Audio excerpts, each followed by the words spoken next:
جیسے ان کے خیالات تھے، جو کچھ وہ پاکستان کے لیے کرنے جا رہے تھے، آپ کیا سمجھتے اگر وہ آج وہ زندہ ہوتے تو پاکستان کہاں ہوتا؟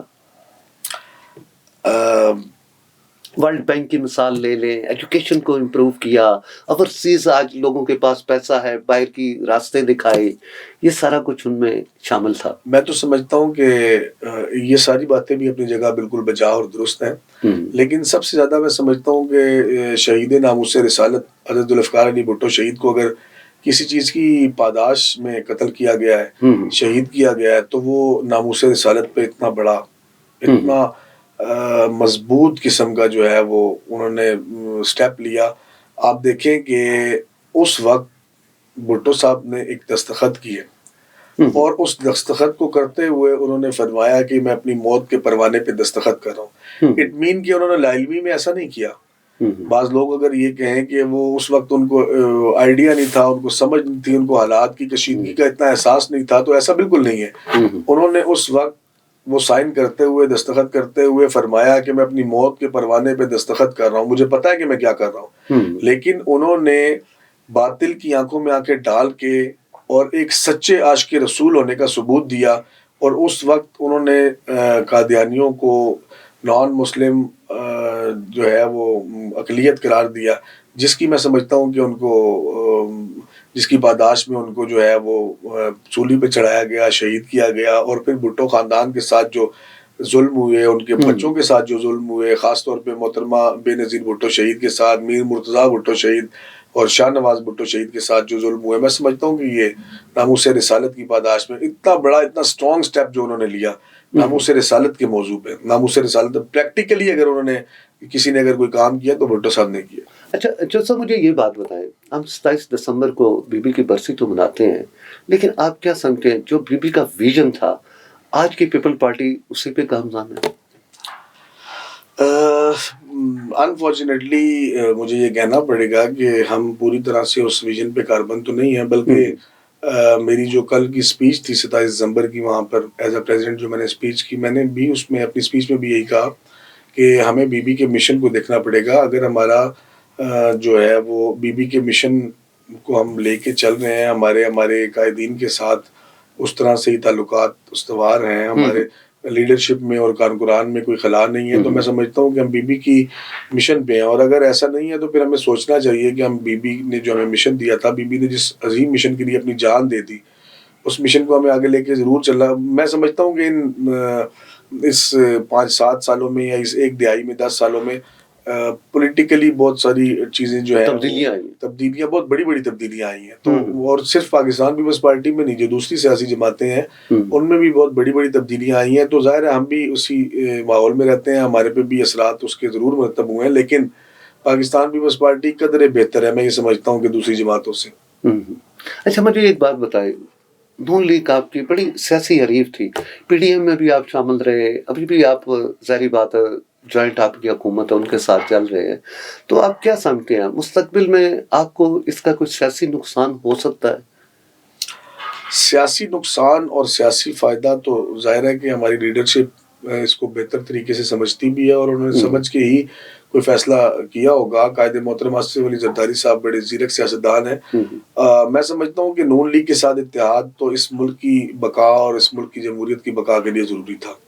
جس سٹیج پہ پی ٹی آئی نے اس ملک کو چھوڑا تھا، میں سمجھتا ہوں کہ اگر آپ بھی اپنا دامن بچا کے سائڈ پہ ہو جاتے تو اس ملک میں ایک بہت بڑا جو ہے وہ کچھ ایسی چیزیں تھیں جو مینج نہیں ہو سکتی تھی، جن کو مینج کرنے کے لیے صرف آصف علی زرداری صاحب بھی آگے بڑے، جنہوں نے یہ بیڑا اٹھایا۔ جیسے محترمہ کی شہادت کے بعد انہوں نے پاکستان کھپے کا نعرہ لگا کے اس ملک پہ ایک بہت بڑا احسان کیا۔ میں سمجھتا ہوں آصف علی زرداری صاحب کا ایک بہت بڑا احسان ہے۔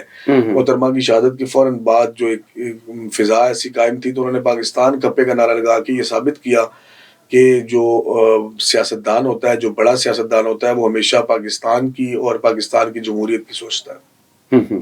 اچھا جو سب کہا یہ بھی جاتا ہے کہ آپ زرداری صاحب کی فیملی کے بڑے کلوز ہیں، آپ نے جیسے زرداری صاحب کو امام زامن بھی باندھا، اس کے علاوہ بلاول صاحب کو رنگ بھی گفٹ کی، اور محترمہ آصفہ کو آپ نے چادر بھی دی، تو مجھے تھوڑا سا آصف صاحب کی جو ریلیشن شپ ہے یا ان کی جو نیچر ہے، ہیبٹس ہیں، یا پاکستان کے بارے میں جو ان کا ویژن ہے اس کے بارے میں کیا کہیں گے؟ سب سے پہلے تو یہ بات ہے کہ میں آصف علی زرداری صاحب کی کلوز جیسا تصور ہوتا ہے، میں ایک غریب کارکن ہوں اور وہ ہمارے لیڈر ہیں، اور اللہ کرے ایسا ہو کہ میں ان کے کلوز ہوں. ہماری پارٹی کی یہ خاصیت ہے کہ ہماری پارٹی، نہیں، میں نے دیکھا کہ بہت بڑے بڑے آپ کے لیڈر ہیں لیکن وہ اس طرح ان کے پاس نہیں ہے جتنے آپ ان کے قریب بس ہوتے یہ ہیں. پھر انہی کی مہربانی میں سمجھتا ہوں کہ محترم مرد اور آصف علی زرداری صاحب کی مہربانی ہے کہ وہ ہمیں اپنے قریب کرتے ہیں. اور بالکل ایسا ہے، میں نے کئی دفعہ امام ضامن بھی باندھا، میں نے چیئرمین جناب بلاول بھٹو زرداری صاحب کو رنگ بھی گفٹ کی، میں نے ابھی خاتون اول محترمہ آصفہ بھٹو زرداری صاحبہ کو چادر کا تحفہ بھی پیش کیا. یہ ہماری پنجاب کی ایک روایت ہے، انہوں نے بخوشی قبول کیا. یہ ان کی مہربانی ہے، ہماری لیڈرشپ کی مہربانی ہے. اور آصف علی زرداری صاحب دوستوں کے دوست ہیں، ہمیں یہ اس بات کو تو پاکستان میں ان کے تقریباً ہر حریف بھی مانتے ہیں. دوستوں کے دوست ہیں، تو جب وہ دوستوں کے دوست ہیں تو پھر اپنے جو کارکنان ہیں، ہم ان کے بچوں کی طرح ہیں، ہم ان کے کارکن ہیں. ہماری لیڈرشپ ہے تو ہم سے بہت زیادہ وہ محبت کرتے ہیں، لاڈ کرتے ہیں، اور ہماری باتوں کو سنتے بھی ہیں. اور ان کو جو ہے وہ ہم بھی یہ سمجھتے ہیں کہ ہم کوئی بات اگر ان کو کہتے ہیں تو میرا خیال ہے کہ وہ بڑا، جیسے ایک بڑا انسان ہوتا ہے، وہ چھوٹوں کی بات سن کے اس پہ غور بھی کرتا ہے. اور ہم ہماری طرف سے بھی ایسے ہی ہے کہ ان کا کوئی اشارہ، آصف تیرا ایک اشارہ جان سے پیارا، تو ہم بھی ان کے اشارے کے منتظر رہتے ہیں. اسی طرح سے جو ہے وہ معاملات چلتے ہیں اور انشاءاللہ چلتے رہیں گے آئندہ بھی. اچھا، جو ورکر ہوتے ہیں آپ کے، یا جو لوگ جن لوگوں نے آپ کو ووٹس دی ہوتی ہیں، وہ پھر آپ سے توقعات بھی بہت رکھتے ہیں، امیدیں بھی بہت رکھتے ہیں. تو ظاہر ہے بہت سے لوگ آپ کے پاس بھی آتے ہوں گے مختلف کاموں کے سلسلے میں. پبلک ہیلپ کتنی ہو رہی ہے؟ دیکھیں، جب پہلے پی ڈی ایم کی ہماری حکومت تھی جس میں ہم ڈائریکٹلی انوالو تھے، حکومت کا حصہ تھے، تو ابھی تو ہمارے پاس صرف آئینی سیٹیں ہیں. صدر پاکستان ہیں اور گورنر کے پی کے ہیں، گورنر پنجاب ہیں، اور سندھ میں ہماری حکومت ہے. یہاں پر تو پنجاب میں اور کے پی کے میں ہمارے پاس صرف آئینی سیٹیں ہیں. اور آئینی سیٹوں کی ڈومین میں سمجھتا ہوں کہ آپ مجھ سے بہتر جانتے ہیں، کچھ زیادہ اختیارات نہیں ہوتے. اس سے پہلے جو ہماری پی ڈی ایم کی حکومت تھی اس میں الحمدللہ لوگوں کے جو کام تھے، لوگ ظاہر ہے کہ ہمیں ووٹ کرتے ہیں، لوگوں کی بہت ساری امیدیں وابستہ ہوتی ہیں ہمارے ساتھ. لوگ ہمارے پاس آتے تھے، ہم ان کے کام لے کے جاتے تھے. اسپیکر نیشنل اسمبلی راجہ پرویز اشرف صاحب تھے. اس کے علاوہ ہمارے جو اور وزراء تھے ان کے ساتھ میں اس میں خاص طور پہ ذکر کروں گا محترمہ شازیہ مری صاحبہ کا، میری بہن کو. تو میں سمجھتا ہوں کہ بہت سارے لوگوں کے کام ہم نے کروائے، اور ہم نے اپنی پوری کوشش کی. کام ہونا یا نہ ہونا، یہ کچھ کام ہونے والے ہوتے ہیں، کچھ نہیں ہونے والے ہوتے ہیں، لیکن ہم نے پوری کوشش کی as a political worker. Pakistan Peoples Party کے اسکول سے جو ہمیں سبق ملا، ہم نے پوری کوشش کی اور بہت سارے لوگوں کے کام کروائے بھی، اور آئندہ بھی انشاءاللہ اقتدار میں آ کے لوگوں کے ساتھ، پاکستان کی عوام کے ساتھ اسی طرح چلتے رہیں گے انشاءاللہ. اچھا، ایک تو پاکستان کی روایت رہی جو صاحب کہ یہاں پہ کسی پرائم منسٹر نے اپنا ٹینور پورا نہیں کیا.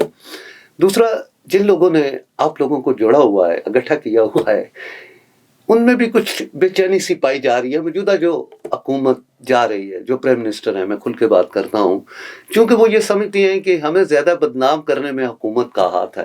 کرتا کوئی ہے لیکن سارا الزام جو ہے وہ اسٹیبلشمنٹ پہ چلا جاتا ہے. 26 نومبر کے واقعی کو دیکھ لیں آپ، تو کہا یہ جا رہا ہے کہ بڑی جلدی کوئی تبدیلیاں ہونے والی ہیں اور شاید بلاول بھٹو آنے والے پرائم منسٹر ہوں. کیا کہیں گے؟ میری وش ہے، میری خواہش ہے بلاول بھٹو صاحب کو وزیر اعظم انشاءاللہ جلدی. ہماری تو دعا ہے، ہم تو بی بی کے بعد یہ ہمارا مشن تھا کہ انشاءاللہ بی بی کے لخت جگر کو ہم اس کے شانہ بشانہ اس کے ساتھ ہیں، اور بلاول بھٹو زرداری صاحب کو پاکستان کا پرائم منسٹر دیکھنا میرا خیال ہے کہ مجھ سمیت پاکستان کے کروڑوں لوگوں کی خواہش ہے.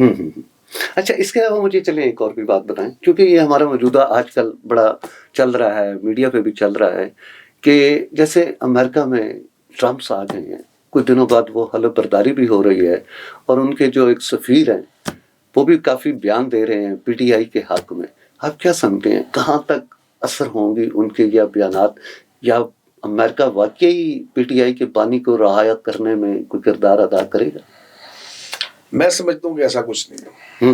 میں سمجھتا ہوں کہ یہ سب خام خیالیاں ہیں، اور پی ٹی آئی پہ اگر بات کی جائے تو بہت ایک لمبا وقت چاہیے، لمبا وقت درکار ہے. آپ ان کی کس بات کو لیں گے اور کس بات کو نہیں لیں گے. کبھی وہ صاحب ایک صفحہ ہوا میں لہرا کے کہتے ہیں میرے خلاف سازش ہوئی ہے، کبھی وہ کہتے ہیں کہ میں اختیارات میں نہیں تھا، کبھی وہ کہتے ہیں مجھے تو میری بیوی نے بتایا تھا کہ میں وزیر اعظم ہوں. میرا خیال ہے کہ فضول اور ہنسنے کے علاوہ پی ٹی آئی کی پاکستان کی سیاست میں یہ سمجھتا ہوں کہ اگر بدتمیزی کا کلچر جو انٹروڈیوس کروایا ہے وہ پی ٹی آئی نے کروایا. مجھے بڑی افسوس کے ساتھ کہنا پڑتا ہے، ہمارے سیاسی مخالفین پہلے بھی تھے، ابھی بھی ہیں، ہمیشہ رہیں گے. سیاسی مخالفت ہوتی ہے لیکن ایک ادب کا، احترام کا، ایک بھائی چارے کی ایک فضا ہوتی تھی، جو پی ٹی آئی نے آ کے بالکل یہ کنٹینروں پہ چڑھ کے جلاؤ گراؤ مارو مار ڈالو پکڑو، اور ایک وزیر اعظم ہوتے ہوئے اور وزیر اعظم بننے کے بعد بھی جس طرح سے انہوں نے مذاق اپنے سیاسی مخالفین کا اڑایا. میں سمجھتا ہوں مجھے یاد ہے عمران خان صاحب وزیر اعظم تھے تو وہ کہتے تھے میں جا کے بھی نواز شریف کے جیل سے ایسی اتار دوں گا اور میں ایسے کر دوں گا اور ویسے کر دوں گا. یہ چیزیں میرے خیال سوٹ نہیں کرتی. اور آج دیکھیں نا دنیا گول ہے، تو میں بالکل بھی اس کے حق میں نہیں ہوں.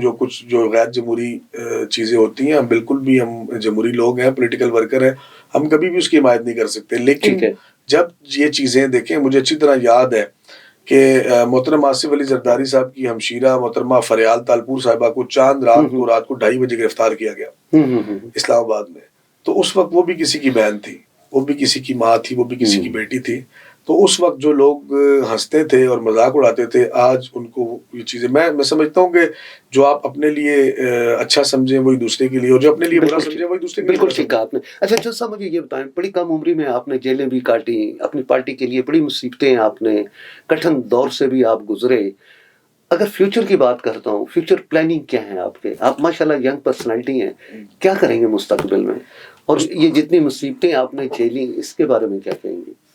پارٹی کے لیے میں سمجھتا ہوں کہ جب آپ لائل ہوتے ہیں اور آپ آنکھیں بند کر کے چل رہے ہوتے ہیں پارٹی میں، تو پھر یہ مصیبتیں اور مشکلات آتی ہیں. محترمہ کی بہت ساری اسپیچز ہیں، آپ سن سکتے ہیں کہ ہمیں دلیر لوگوں کی ضرورت ہے، ہمیں جیلیں کاٹنے والے لوگ چاہیے، ہمیں پریشانیاں برداشت. دیکھیں جب آپ کوئی حق کام کر رہے ہوتے ہیں، کسی سچے راستے پہ چل رہے ہوتے ہیں، تو مشکلات ضرور آپ کے سامنے آتی ہیں. یہ بلکہ میں آپ کو اپنی مثال دیتا ہوں. 25 جولائی 2018 کو میجر الیکشنز ہوئے تھے، جس کے نتیجے میں پاکستان تحریک انصاف جو ہے وہ اقتدار میں آئی تھی. اور 13 دن بعد 8 اگست کو آل پارٹیز نے الیکشن کمیشن کے باہر ایک مظاہرہ کیا تھا. تو اس مظاہرے میں پاکستان پیپلز پارٹی کے 10 لوگوں پہ دہشت گردی سمیت اور مختلف سنگین دفعات کے زیر تحت ایک مقدمہ درج ہو گیا تھا. اس میں بھی تھا، اور شہزادہ کوثر گیلانی صاحبہ تھی، راجہ امتیاز صاحب تھے، راجہ ظہیر اقبال صاحب تھے، اور چودھری ظہیر صاحب تھے، توقیر عباسی صاحب تھے، ہمارے اور دوست تھے اس میں، فیض اکبر جنجوعہ صاحب تھے، مرزا صاحب تھے. تو اس میں سب سے جونیئر میں تھا، ایج وائز بھی، اور ویسے بھی وہ سارے ٹکٹ ہولڈرز تھے اور سینئر لوگ تھے. تو ہمارے پہ وہ جو دہشت گردی کی FIR ہے وہ پری اریسٹ بیلز کروائی، پھر ہم جوڈیشل ہو گئے، ریمانڈ پہ ہم 7 دن ریمانڈ پہ رہے اسلام آباد میں، اور پھر اس کے بعد ہم جیل چلے گئے. پھر جیل ہم نے کاٹی، بڑا وہ ایک مصیبت کا وقت تھا. پھر اس کے بعد 4-5 سال تک ہم وہ کیس الحمدللہ ہم اس سے بری ہو گئے.